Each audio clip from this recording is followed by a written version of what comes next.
The madness of March. That was a slobber knocker, to borrow a professional wrestling term. I think that was Jim Ross. Jim Ross, thank you. I'll take that. We had 16 days of rust.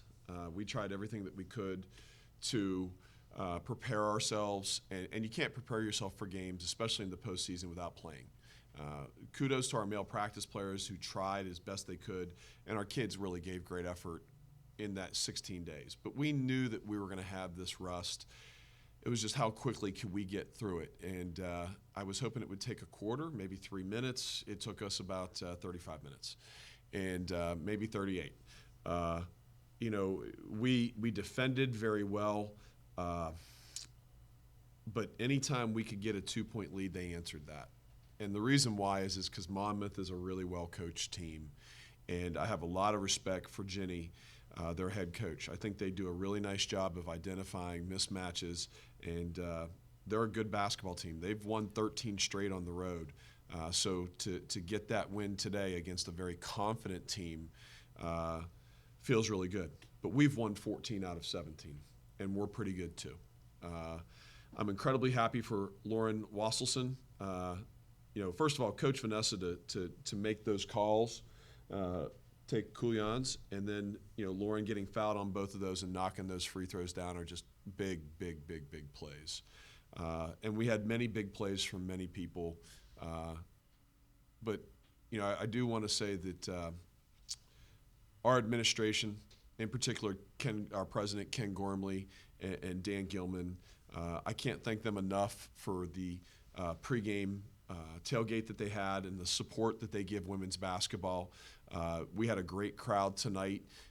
We certainly didn't give them much to cheer for early on, and it was a boring game, but man, those fans got behind us, and it was an electric atmosphere once we got into that fourth quarter. And we gave them something to cheer for, certainly in the last couple minutes. Dan, Lauren, obviously, just to literally talk about going from 0 to 100, obviously the story's been documented. Just this is what March is made of, Dan, I'm assuming. Just what are your thoughts just for a kid that's really been through hell and back to just have to continue playing at least for another couple days? There's that. Our three guards that we were kind of counting on, Nay, Tess, and Lauren, were a combined 2 for 11. And, it just came to be that Lauren hit one shot, and she was defending pretty well, and we stayed with her. We liked the rhythm, and we liked the lineup of how we were playing with her in the game as opposed to the other two in this game. And I'm incredibly happy for Lauren because Lauren is one of the harder working players that we've ever had, and we've got really hard working kids. And she's got the short end of the stick here with multiple serious injuries in her time at Duquesne. And for her to be able to go out like this, it's a really nice thing to see. Lauren's going to go on and play professional basketball at some level after this. But like I said, when she chose to come to Duquesne after her transfer, I just said, I want you to always feel like this is home. The Duquesne is your home. And I think that she certainly feels that.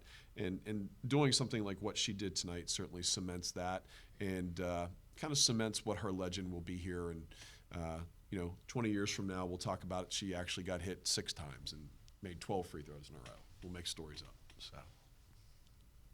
Aside from the 8 free throws and the three-pointer, which were all huge in the moment, that last possession Monmouth had in regulation, you make the switch from Journey to Lauren on Hall, and you get that stop. What went behind that decision, and how important was it to try to switch things up and give them a different look?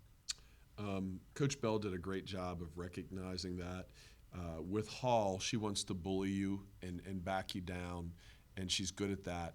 And Journey is really quick, but she's not a defender who's going to excel when she's being backed down, whereas Lauren can actually play the 4 for us in certain situations and has guarded in the post. And so it was just a very simple switch to go with a bigger defender so that 20 would have to shoot over a taller defender, but also we weren't going to give as much ground with Lauren.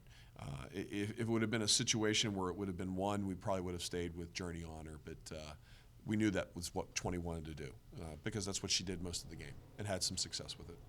I asked the players the same question. It seemed like from the tip all the way through that 65th minute. The defensive intensity never waned. It was there the entire time, playing man-to-man, handling switches, well, ball screens, everything. How important was it to emphasize some of those smaller things for that defensive magic? When you have as much rust as we had, I mean, we were off a significant amount of time. You try to rely on your defense and rebounding to overcome your shooting woes. I saw it in practice the last couple days. I thought we were short on our shots, and I was concerned about that. And I also thought we had an advantage to be able to go inside. And from a defensive perspective, it comes down to the basic tenets of what your defense is, and that's perfect pack line and making sure that you can sit in gaps and not let them get a lot of drives, and we felt like we did that. We limited them, second chance points. They only had 4, so you have to feel really, really good about that. We didn't make, and you have to go back and watch the tape, but I don't feel like we made a lot of mistakes in terms of our coverages today, and that's communication. That's understanding the game plan. I'm in my mind right now. I've already moved on to Purdue because we have such a short turnaround time. So sorry about that. I kind of lost my train of thought as I'm starting to worry about that. I should enjoy this to midnight. Dan, the insertion of Keandra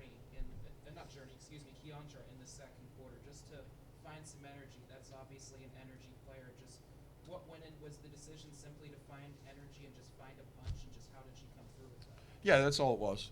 It was simply energy. She provides you energy, kinetic energy. You don't know what she's going to do. It could be taking a charge. It could be knocking somebody over. We had the situation where she kind of embellished a little bit on the post up, and they didn't call the foul on her man. They called another foul, but they had to go to the table and look at it. Now all of a sudden they're looking at that type of post play. She just creates energy, and she played quality minutes for us to help us win that basketball game. And she was, we talked about that in the locker room after the game, that her minutes were valuable. And that's something that has happened most of this year. Different people have stepped up in games. And Keandra's an example of that. We don't win the city game without the contributions that she gave us. And we can say that about a lot of our kids. We put in Gabby today, and it wasn't Gabby's day. But when we were at GW and when we were at Niagara, we had a freshman lead us to victory. So we feel really good about this team. I've said this, and I'll say it in public. In 27 years, this is my favorite team that I've coached. I have a lot of teams that are favorites, and I love them all.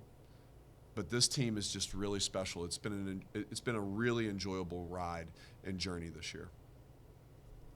Before the game, you were telling us about the importance of trying to win this game inside out, but never really made it out. It kind of just stayed inside, and in between, Precious and Yanni and Maya and the guards and the dribble drive. It seems like you found something there, and you just kept going to that well.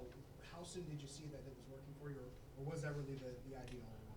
The idea all along was to go inside. And before the game began, I spoke with their head coach, and we talked a little bit, and she made mention of how good of three-point shooters we were.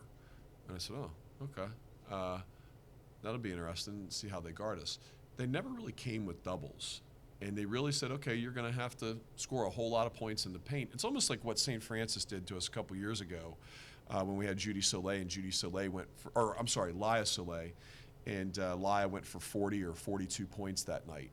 They were going to give us the points in the paint, and they did that today. I mean, we scored 44 in the paint, not all from our posts. Our posts gave us 18, 25 points, and we got a lot off drives. But we were 1 for 12 or 1 for 13 from the three-point line at one point. And I attribute that more to our legs and our rust more than anything. And so, why not continue to go into the paint? And then, Journey is a kid she's the jet. You can't stay in front of her. She's just so quick. You can have 2 steps and be 6'3", and she's able to turn the corner on you in small, tight distances. Just a really good day. All of you, and nobody else has got a question. I'm not criticizing you. I'm just joking around with y'all. Thank you for supporting women's basketball. We had a great crowd tonight. Thank you for being here.